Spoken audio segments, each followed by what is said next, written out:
What is up, you guys? It is your boy, Brenton Biggis here, and welcome to another video. In today's video, we're going to be talking about the Jacksonville Jaguars.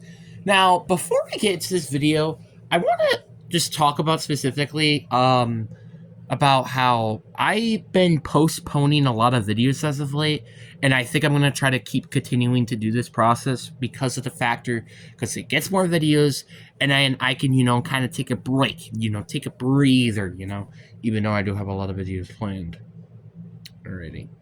But the point is to kind of just, let me chillax a little bit. So, and, try to upload videos twice a day, but postpone them so then they could be once a day. So then I'm not like uploading long videos in a week. So I'm gonna try to do that. But again, like and subscribe if you're new around here. Well, like if you're not even new around here, because again, we're getting into 400 subscribers, and I'm really looking forward to it. And obviously, again, at the end of the year, if we do get 1,000 subscribers, I will share my crush. So if you guys are interested about that, I consider subscribing or tell other people to subscribe to the channel. But anyway, seriously though, enough said. Enough blushing. Let's get into the video. And honestly, the thinking of the Jacksonville Jaguars is very interesting to me. Jacksonville Jaguars have to be one of the most, interesting situations right now. Now, obviously, we're not talking about how the season's going to be before the season. This is more them and figuring out Trevor Lawrence's contract.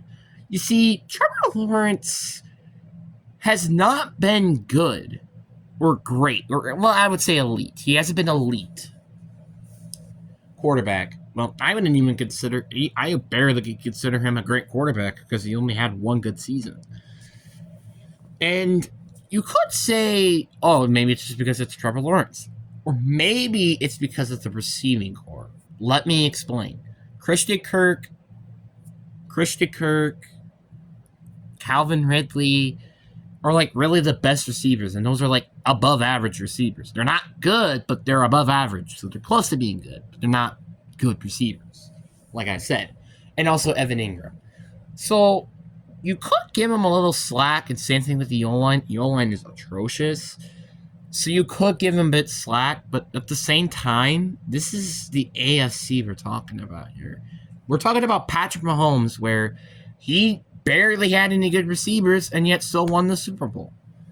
And with the meta, in my opinion, in the NFL of having a high-power quarterback and him not have to work with amazing receivers, I kind of been starting to maybe think, well, in the head, that maybe Trevor Lawrence isn't worth the highest paid quarterback contract. And, well, duh, he's not worth the highest paid quarterback contract. I know Joe Burrow got his contract before the cap space went up by $30 million.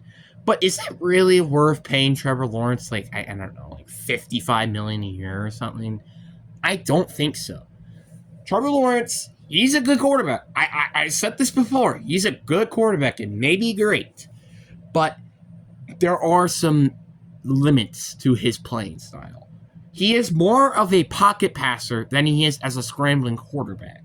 Not saying there's anything wrong with that. Joe Burrow has proven an example of you don't really need a mobile quarterback to really play good in the league. You could just have perfect accuracy. But the problem with Trevor Lawrence is just again, like I said, he has not really proven himself to be that franchise quarterback. Not because he sucks. Because again, the 2022 season speaks for itself.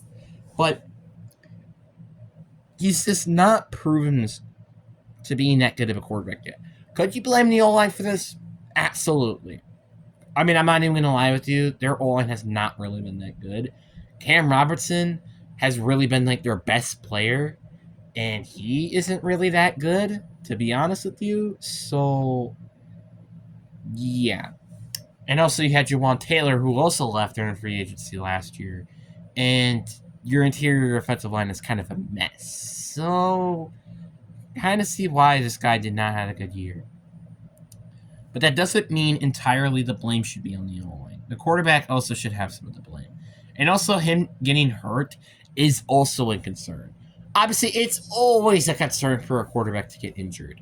But obviously, it's more concerning when it's happening during the early parts of the year instead of later part in their careers. So that's something you have to put into account. So, yeah. To me, Trevor Lawrence shouldn't probably be getting the highest paid quarterback, not gonna lie, even though I do think he probably is better than Jared Goff. But the thing is he hasn't really proven himself to really get that type of money. Sure, have you beat the Chargers? Sure. But you also beaten a head coach who's now not even an NFL head coach or coordinator, I think. So you kind of get the point here.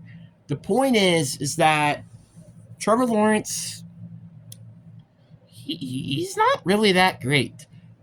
Can he go toe-to-toe with Patrick Mahomes? Sure, he can make games close. But can he actually win against Mahomes? No. Can he win with Josh Allen? No. But you also got to also mention this. Is it maybe because of Doug Peterson of why he's so good? Let me explain. Doug Peterson came when it was in 2022, and everybody was saying, oh, he's going to be so much better because of Doug Peterson. And obviously he was, right? But what if it is because of Doug Peterson? Just saying. Look, Doug Peterson has worked with so many quarterbacks and turned it out to make them good. Like, for example, Carson Wentz, Nick Foles, and heck, you even tried to go with Jalen Hurts even during his rookie year. You kind of get the point, right? The point is that whatever this team is just kind of like Doug Peterson is just known for making average quarterbacks to play great or elite high player quarterback play, right? So what if Trevor Lawrence is just a part of the scheme of Doug Peterson? I'm just saying. Now, obviously, I do want to talk about the rest of the team and not specifically focus on Trevor Lawrence. Because, again, this team is a lot more than just Trevor Lawrence, obviously. Starting off with the running back position, I really do like Travis Etienne. I feel like, again, like I said, if this team could just have a better offensive line, I really would like this team. The receiving core, magnificent. You got Calvin Ridley, who in my opinion is a pretty good receiver. Same thing with Christian Kirk. Then you also have Gabe Davis and Brian Thompson Jr., which was very interesting that they drafted him, in my opinion, even if they traded out. But anyway. And then you also have Evan Ingram. So the point kind of is that Trevor Lawrence is not going to have an excuse this year if he does not play well. I mean, I guess maybe besides their O-line, which really their only good offensive linemen are hopefully Anton Harrison and then also Cam Robertson. So that's not really great. So you kind of have to hope for those two offensive linemen to really, really play good this year. And hope that Brandon Sheriff could get a lot better as in his age 34 season. And in their defense. Their defense is very interesting, and they did lose Rashawn Jenkins, who's now a Seahawk. But I really do like this defense, though. You got Tyson Campbell, Andre Cisco, Devin Lloyd, hopefully can play better this year. Trayvon Walker, Josh Allen. So, yeah, that's those are the players I can think of at the top of my head. They did end up not drafting a secondary player, which I think is something this team could definitely use because, like, again, I'm not saying that Tyson Campbell and Andre Cisco are bad or anything, like I said. It's just like they don't really have anybody outside of that, so you kind of get the point. I mean, did they sign Darnell Savage? I think they did. But, like, again, you still get the point. They could have drafted a corner instead of a wide receiver maybe in the first round. This team could maybe have been a different story, like Turner and Arnold. But that's my opinion.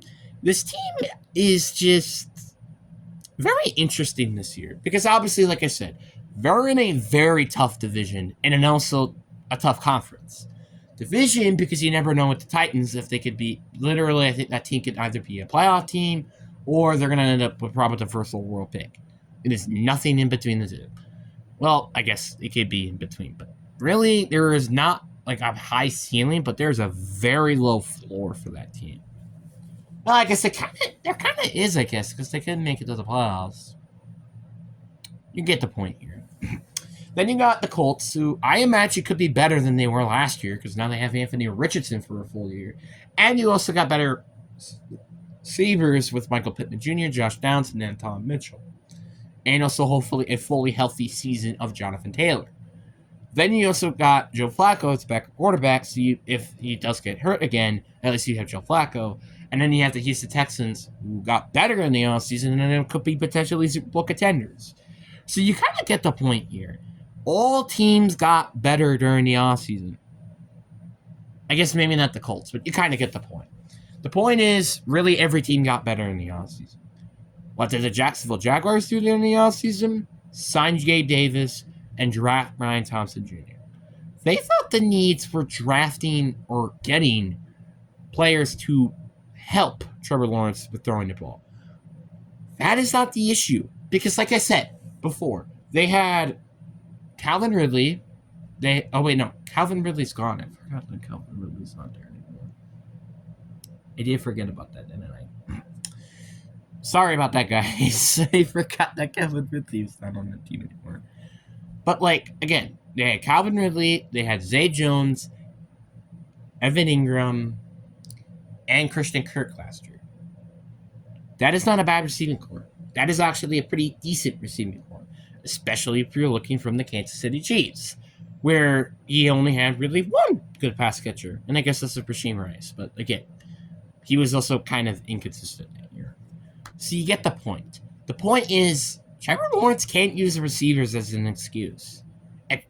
If Patrick Mahomes could win a Super Bowl with MVS, Rasheem Rice, Travis Kelce, and Mecole Hardman, a lot of mid receivers and a great tight end, you could definitely win maybe a Super Bowl if he has Travis Etienne, Christian Kirk, Brian Thompson Jr., Gabe Davis, and Evan Ingram. That's my opinion. Your O-line might stink, but this is not an excuse if you don't make it to the postseason. If you do make it to the postseason and you lose, you can use maybe that excuse. But you have to make it to the postseason this year. Otherwise, I'm kind of considering, not going to lie, to not give him a big contract. If he's asking for a big contract, cut him. Because honestly, I'm not really going to gamble with giving him a $55 million contract. Matter of fact, not even a $50 million contract. The most I would probably give him is probably a $50 million contract, even if I did say I didn't want to get 50. But you get the point. The point is, don't overpay Trevor Lawrence. We already see what happened with Daniel Jones. He's getting paid a lot too much, and your team already looks like it's about to go in shambles. You got the Seahawks playing too much for Geno Smith, and they didn't get enough additions to help their offense or defense in the last two free agencies. So you kind of get the point here. The point is they just aren't making a lot of the right decisions if you're overpaying your quarterback. For example, like Joe Burrow. Perfect understanding because he was a top 5 quarterback. Josh Allen made sense because he was a top 5 quarterback and got to an AFC Championship game. The only point I could see a quarterback getting a top 5 level contract is if he can actually win. Like for example, go to a championship game or a Super Bowl. And also pay your quarterback now is an issue. Obviously, I think Trevor Lawrence maybe waiting on him, it kind of makes sense, but you get the point here. The point is, this team is kind of a team that if they don't make it to the playoffs, there are going to be a lot of changes, but if they do make it to the playoffs, there could be still some signs of improvement or rooms of improvement. But anyway, I really do hope you guys enjoyed the video. Peace.